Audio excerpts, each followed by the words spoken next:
So guys, আজকে আমি আপনাদেরকে দেখাবো যে কীভাবে আপনারা আপনাদের এই ফোনে রিয়েল GTA 5টাকে ইনস্টল করবেন। তো সবার আগে আমরা চলে যাব প্লে স্টোরে। তো তারপরে সার্চ বারের উপরে ক্লিক করব। তারপর লিখব কি লেখা হলে আপনারা স্ক্রিনশট দিয়ে দিবেন অথবা পড়ে নেবেন, যাতে আপনারা রিয়েলটা ইনস্টল করতে পারেন। তো এই যে আমার লেখা শেষ, আপনারা এখন স্ক্রিনশট দিয়ে পড়েও নিতে পারেন। আমি এখানে নেক্সটে ক্লিক করলাম।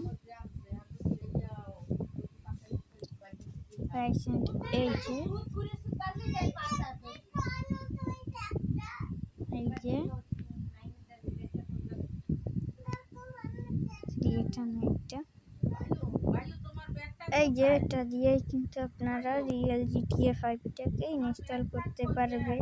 সেইভাবেই কিন্তু আপনারা রিয়েল GTA 5টাকে ইনস্টল করতে পারবেন। হ্যাঁ, আজকের ভিডিও বেশি বাড়াবো না, এই পর্যন্তই থাক।